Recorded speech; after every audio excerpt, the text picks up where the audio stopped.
Mic check 1 2. Tuli wano bwayise.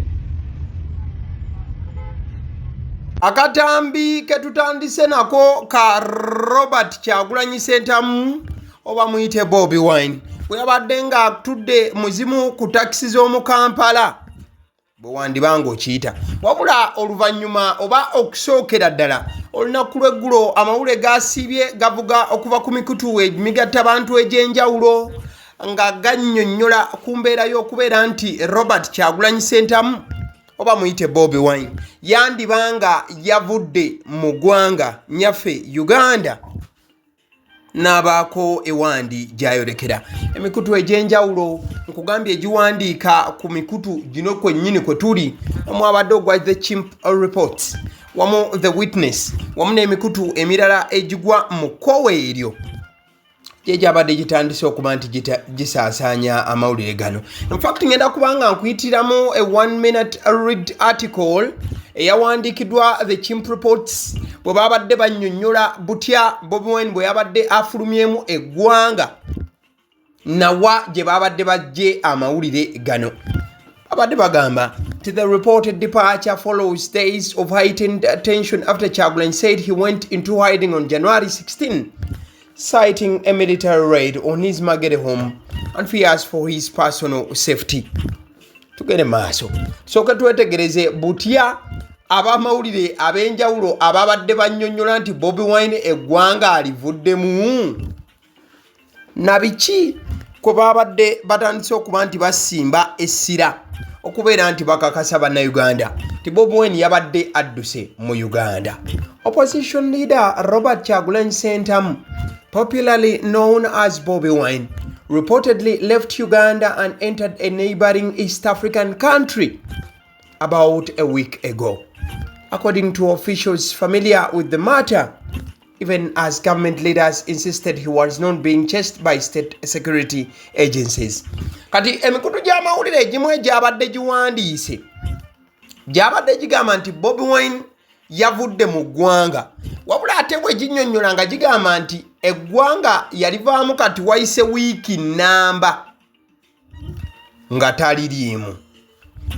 Kati still obwedde abakola alipoota zino nga bagamba nti bwe yava mu ggwanga teyagenda mu nsi z'abakyeruppe wabula nti yagenda mulimu ku mawanga agatuliko ag'omuliraano wano oba gamba wano mu East Africa wabula n'atayogera nti oba Rwanda oba Burundi oba Kenya oba Tanzania oba DRC oba South Sudan oba Sudan.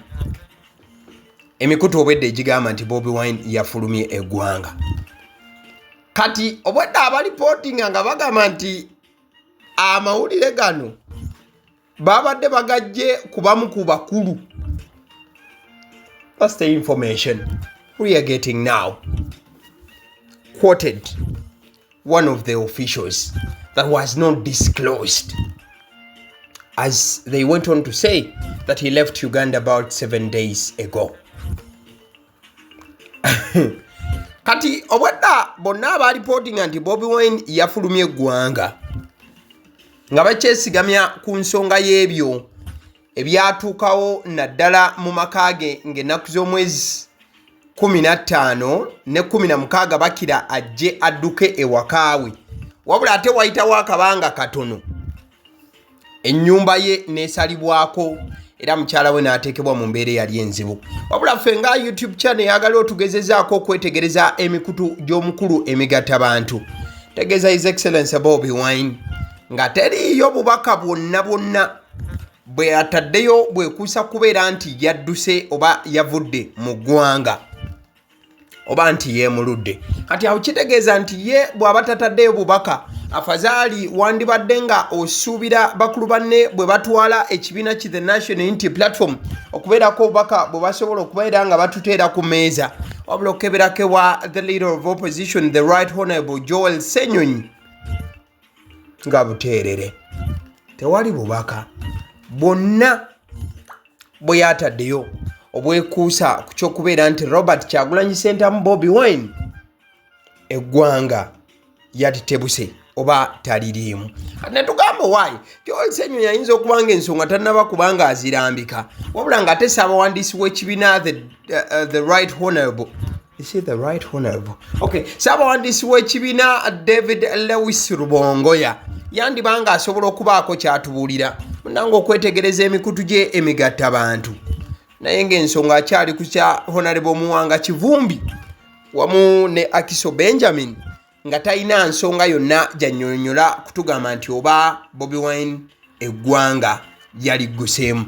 Kati amawulire gano okubeera nti gatandise okwetooloola era bannayuganda ne babeera concerned nnyo n'okwebuuza embeera Bobi Wine gy'ayinza okubeera ng'alimu butya bwe yatambudde okuba ng'ava mu ggwanga era bw'aba nga yalivuddemu yasomosa atya era wa ewatuufu gye yabadde ali. Bobi Wine n'akomawo mu ngeri ya Roba style n'afulumya akatambi ng'ali bwayiise azin ebwayiise.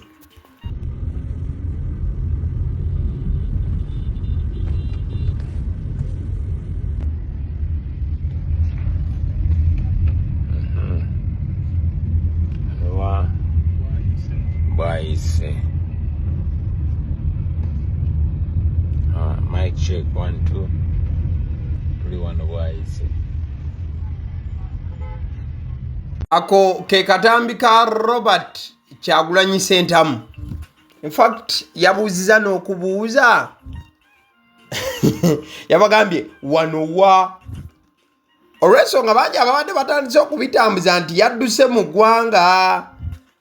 In fact eri emabega ne Minisita Balaam yavaayoko n'atugamba nti Bobi Wine yali addukidde Kenya era Bobi Wine kwe kutandika okufulumyanga obutambi obw'enjawulo okwongera okubalaga nti nedda ssebe bye muliko byammwe nze mu ggwanga mwendi sirina wendaga wano waffe nabwe kito sijja gukumamu. This time round engeri gye gabadde amawulire gafuuse namulanda ng'amabeere g'embwa yagambye wano munnayuganda bayinza omugamba ebintu n'atandika okubitwala ng'ebikulu kati amukubyemu ka vidiyo asinga. So Bobi Wine yeekwata akatambi nga atudde mu mmotoka ebwayiise ku nkulungo wennyini. Jjukira wano waba Kinnyana Mpindi n'ekitebe kya NUP ekiri wali Makerere Kavule just weetoololamu bwetoolooza onoogolola ng'oli wali. Kale mu budde bwe bumu Bobi Wine olunaku lw'eggulo ssaawa ez'omutuntu yatuwadde update ku biki ebyabadde biriwo naddala mu maka ge. Kiwandiiko kw'okuba amaaso b'ebirowoozo kye kyawandiikiddwa ye kennyini agamba bw'ati update. Last night the military surrounding our home in Magere once again forced themselves into the house. They are now fully occupying our entire home inside, outside and around it. Ngagamba nti ekiro ekyejjo era amagye gazzeemu okubanga ageteeredde ennyumba yaffe Emagere neera gazzeemu ne geenyigaanyiga oba ne geenyigiriza ne gaddamu ne gayingira ennyumba era agamba nti gajjudde mu nnyumba munda mu nju munda mu kikomera ate era mukadde ke kamu n'ebweru n'okwetooloola wonna. We are still unable to assess the extent of the destruction caused to the house when they first broke it and vandalized it on 23rd January. Obwana agamba nti bakyagezaako okubeera nga bagezaako kye basobola okwekenneenya n'okumanya obuzibu obwatuusibwawo abasajja bano ku nnyumba ebintu bye baayonoona okuviira ddala embeera eyaliwo ng'ennaku z'omwezi 23 January. Neither have we been able to take stock of what items and documents the armed men seized from the house, since none of our family members has ever been allowed to access it since the attack happened. Obwanagamba nti amazima bakyalemereddwa n'okubeera nti bamanya n'obungi bw'ebintu wamu n'empapula bannamagye bye baatwala tebamanyi biriwo ebyatwalibwa biriwo ebyalekebwa olw'ensonga nti abafamire ya Kyagulanyi Ssentamu Robert Bobi Wine still tewali n'omu yakkiriziddwa kubeera nga atuuka mu makaage oba okubeera nga afuna access mu line efaananako bwetyo. Tujja kuvaawo awo bwewetegereza ku screen ekifaananyi kya general the CDF General Boss Kainerugaba mukadde ke kamu omukulu gw'olaba oyo mukulu bamuyita omulanzi Jafari. In fact ebbanga lyonna mulabye nnyo nga kasuku ya mukyaza. Kati omukulu ono omulanzi Jafari gye buvuddeko yalagula n'agamba nti Bobi Wine akalulu bwe kanaggwa ajja kudduka ave mu makaage era nti abulewo okumala akabanga. Bwe muba mujjukira kati nno omukulu oyo yayogera ebigambo ebyo byatuuka. Kati omulundi guno yavuddeyo n'ayogera ebigambo ng'abyogera ku jjeno wa ggwanga. Ssebo oyo omukulu n'agamba mbwera jjeno tajja kufuukako pulezidenti newe luba lunaku lumu. Omukulu ebyo ebigambo yabadde ayogera waliwo YouTube yabadde amukyaziza ng'agamba mbu ye amaanyi ge ag'enjawulo gakimulaga ti jjeno tajja kufuukako pulezidenti. Banna ate ng'ojja kujjukira waliyo ekisinde kiri ki PLU Patriotic League of Uganda era ng'abamu kubakitwala nga Honorable Kabanda ebbanga lyonna azaasaba Jeno Muhoozi n'amugamba nti Jeno Muhoozi munange muzeeyi waavaawo ekintu gw'oba okikwata ffe tusimbye mabegawo. Era Jeno Muhoozi ng'ebbanga lyonna yeebaza Honorable Kabanda olw'okuba nti atambuza mirungi emirimu gya PLU. Naye munange omulanzi Jafari ssebo ye yavuddeyo n'agamba nedda nze amaanyi gandaga wano Jeno tajja kutwalako obukulembeze bwa ggwanga. Koffe omulanzi Jafari munange bitu obyogedde ffe katubigamba abantu tiwabyogedde ate munaye banagamba nti ffe. Ale nzikiriza nkutegeeze ku bannaffe aba Honeybites bagamba nti bo omulimu gwe bakola gwa kukolera byakulya eby'abaana abadda ku masomero. Bwe tugamba abaana abadda ku masomero saabo bokka abadda ku masomero wabula n'ababeera ewaka balina package ey'ebyokulya eby'abaana mu line efaananako bwetyo. Gwe bakubire bukubizo bagambe njagala package y'ebyokulya by'abaana abali ku masomero oba abaana abalya ebyokulya.